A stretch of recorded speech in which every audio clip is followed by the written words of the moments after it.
All right, guys, let's talk about the backing for the backdrop. The best one is the isolation board that you can get from a Home Depot. It already comes in for you in a 8x4 size. And if you were to make it 8x8 backdrop, then you would just basically have two of them. The beauty of it is that, you can glue on it very easily. I personally prefer to use pins. The reason to that is that if you use pins, first, you're not damaging your flower. Second, you can reposition it whichever way you want it.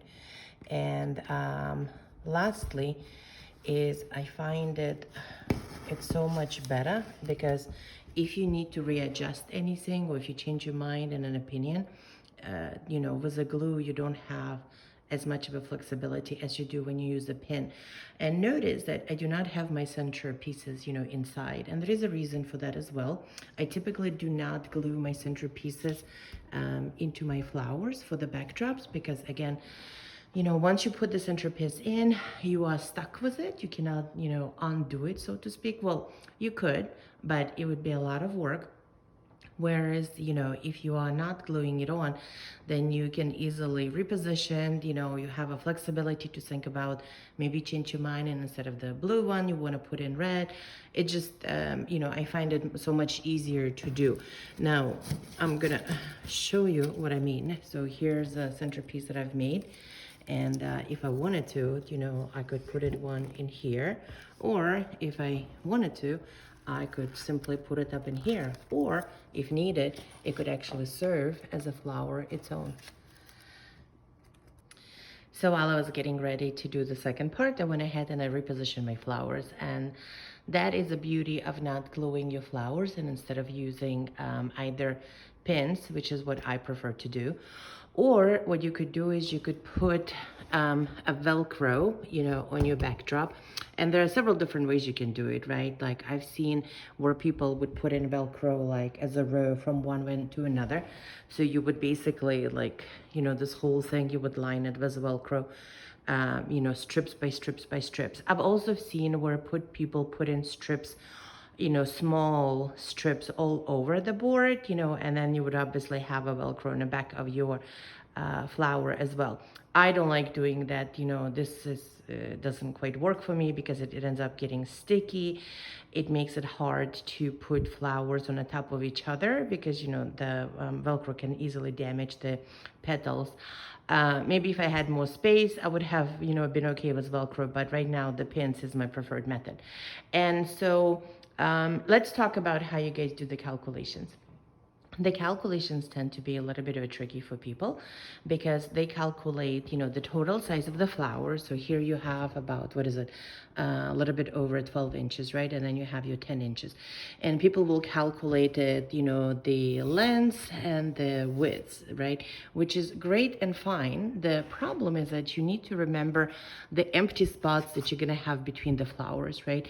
Let's imagine that I had two more flowers of the same size as my red and a purple one.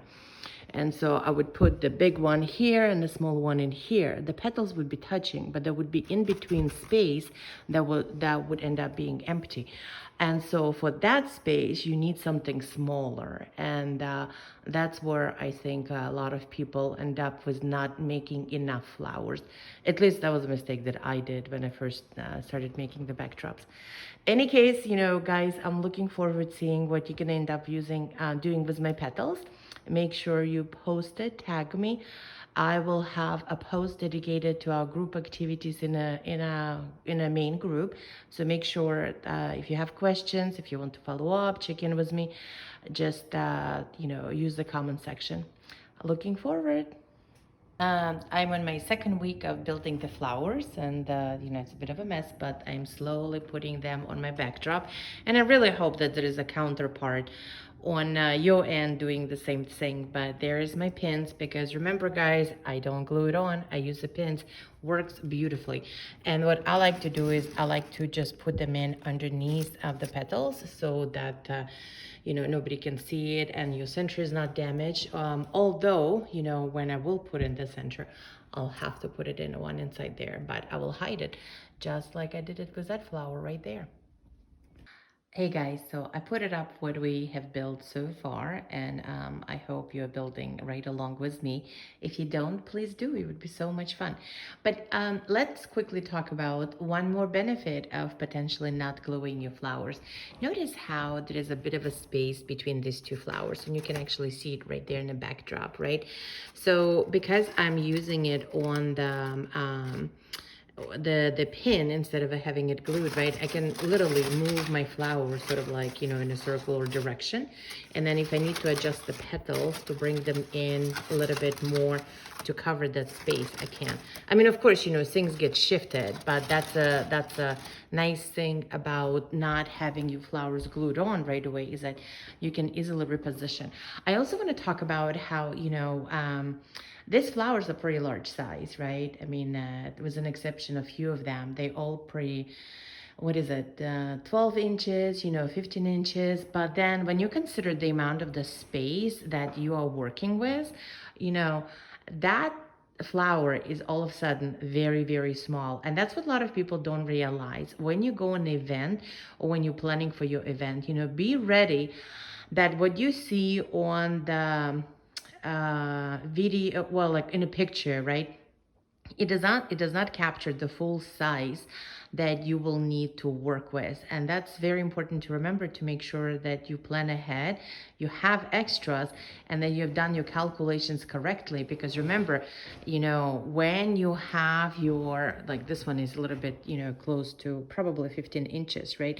By the time you shift it around and the petals, you know, move a little bit this way and that way, you're losing inches. What that means that you end up with a space that you have to fill in.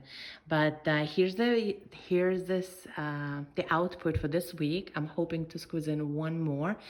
Depends on how my week goes. And you know, can't wait to get your feedback. As always, ask me questions. Happy to answer them for you.